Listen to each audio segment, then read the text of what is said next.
अस्सलामु अलैकुम वरहमतुल्लाहि वबरकातुहू। आज मैं आप हज़रात को ये बताने वाला हूँ कि इल्म दीन सीखने का क्या अजर व सवाब है और इल्म दीन सिखाने का क्या अजर व सवाब है, यानी कुरान व अहादीस सीखने का और सिखाने का क्या अजर व सवाब है। तो आइए आज मैं आप हज़रात को जो है पढ़कर बताता हूँ।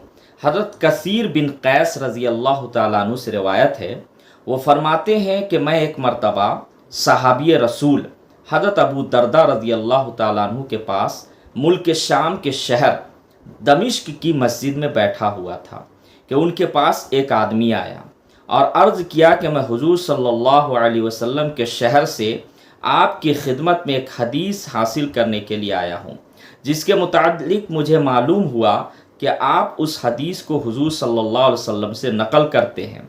आपके पास आने की मेरी उसके अलावा कोई गर्ज नहीं है। यानी एक आदमी जो है वो हज़रत अबू दरदा रज़ी अल्लाह तआला अन्हु के पास आते हैं एक हदीस को सीखने के लिए। पता चलता है कि आप सल्लल्लाहु अलैहि वसल्लम ने उनको हदीस सिखाई। तो ये सुनकर हज़रत अबू दरदा रज़ी अल्लाह तआला अन्हु ने इरशाद फरमाया, मैंने हुजूर सल्लल्लाहु अलैहि वसल्लम को ये इरशाद फरमाते हुए सुना है कि जो इंसान इल्म हासिल करने के लिए कोई रास्ता इख्तियार करे, चाहे वह तवील हो या मुख्तसर हो, यानी वो लंबा सफ़र हो या शॉर्टकट हो, तो अल्लाह ताला यानी कम, तो अल्लाह ताला उसको जन्नत के रास्ता पर चला देता है और जन्नत का रास्ता उसके लिए आसान हो जाता है।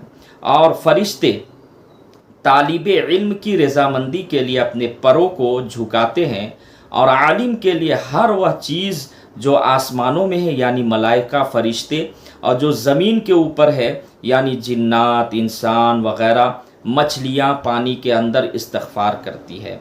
और आबिद जाहिद पर आलिम को ऐसे ही फजीलत हासिल है जैसे कि 14वीं रात के चाँद को दूसरे सितारों पर फजीलत है। उलमा अंबिया के वारिस है और अंबिया अलैहिमुस्सलाम दिरहम और दीनार के वारिस नहीं बनाते, उनकी वरासत इल्म है। लिहाजा जिसने इल्म हासिल किया उसने कामिल हिस्सा हासिल कर लिया। इस हदीस को इमाम अहमद, इमाम तिरमिज़ी, इमाम अबू दाऊद, इमाम इब्ने माजा, इमाम दारमी रहमहुल्लाह ने रिवायत किया है। इमाम तिरमिज़ी ने रावी का नाम कैस बिन कसीर ज़िक्र किया, हालांकि सही कसीर बिन कैस है जैसे कि साहिब मिशकात ने ज़िक्र किया। तशरी इस हदीस में उलमा और तलबा की बड़ी फजीलत और अज़मत ज़िक्र की गई है। इल्म हासिल करने की फजीलत और उसके लिए सफ़र करने की फजीलत को वाज़ेह किया गया है। हज़रत कसीर बिन कैस रज़ी अल्लाह तआला अन्हु ने जिस वाक़िया को बयान किया कि मैं दमिश्क की जामे मस्जिद में हज़रत अबू दरदा रज़ी अल्लाह तआला अन्हु के पास बैठा हुआ था कि एक शख्स आपकी खिदमत में आया और कहा कि मैं हुजूर सल्लल्लाहु अलैहि वसल्लम के शहर मदीना मुनव्वरा से आया हूँ। मेरे आने की गर्ज़ व गायत और मकसद सिर्फ़ ये है, मुझे मालूम हुआ कि आप सल्लल्लाहु अलैहि वसल्लम से एक हदीस नकल करते हैं ताकि वह हदीस आपसे बिला वास्ता समाअत कर लूँ। अंदाज़ा लगाइए कि किस कदर जज्बा और इखलास था। मुमकिन है कि उस शख्स ने वह हदीस इजमाली तौर पर पहले सुनी हुई हो, अब उस आदमी को ख्वाहिश और तमन्ना हुई कि मैं उस हदीस को हज़रत अबू दरदा रज़ी अल्लाह तआला अन्हु से तफसील और वजाहत के साथ मुकम्मल तौर पर हासिल कर लूँ। ये भी एहतमाल है कि उस आदमी ने वह हदीस तफसील के साथ पहले से सुनी हुई हो, मगर उस आदमी के आरजू हुई कि मैं सहाबी रसूल सल्लल्लाहु अलैहि वसल्लम हज़रत अबू दरदा रज़ी अल्लाह तआला अन्हु की खिदमत आलिया में हाजिर होकर बिला वास्ता ख़ुद उनसे ये हदीस हासिल कर लूँ ताकि सनद आली हो जाए।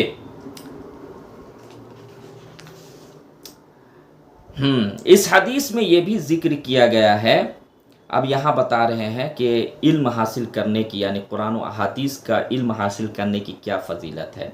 इस हदीस में ज़िक्र किया गया है कि जब तालिब इल्म हासिल करने के लिए अपने घर बार, अहल व अयाल, दोस्त व अहबाब, मुतअल्लिक़ीन को छोड़कर राह सफ़र का तोशा बांध कर चल पड़ता है तो उसकी रज़ा और खुशनुदी के लिए अल्लाह ताला के फ़रिश्ते उसके लिए अपने नूरानी पर बिछाते हैं। और ये तो अपनी हकीकत और ज़ाहिर पर महमूल है। फ़िलवाक़े हकीकत और नफ्सुल अम्र में طالب علم کی شرافت عظمت کے لیے ملائکہ اپنے نورانی پروں کو بچھاتے ہیں، اور اس سے مراد طالب علم کی فضیلت، عظمت اور اس کی قدر و منزلت اور اس کے لیے اللہ تعالیٰ کی خصوصی رحمت کا نزول ہے۔ اس حدیث میں یہ بھی ذکر کیا گیا ہے کہ طالب علم کے لیے تمام مخلوق مغفرت اور بخشش کی دعا کرتی ہے۔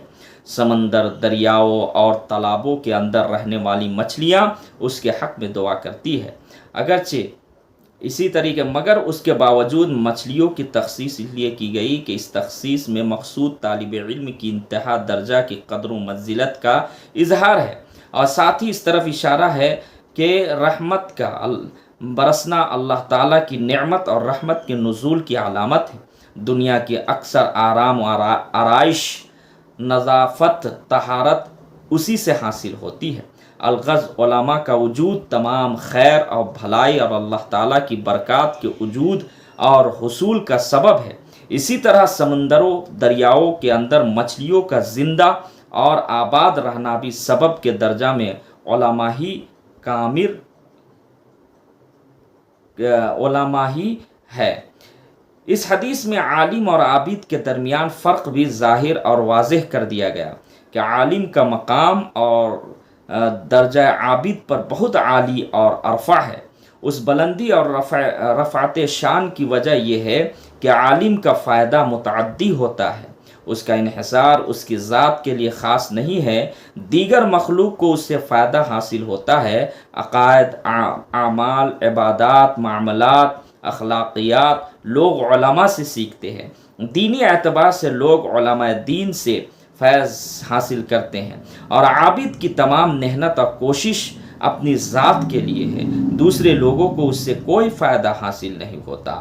اس فرق کو واضح کرنے کے لیے اس حدیث میں علماء کو 14ویں رات کے چاند کے ساتھ تشبیہ دی گئی اور عابد کو ستاروں کے ساتھ تشبیہ دی گئی۔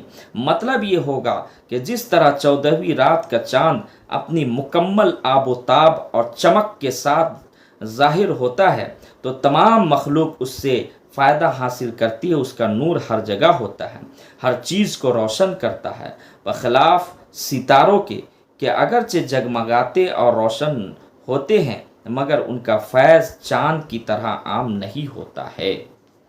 تو اس حدیث کو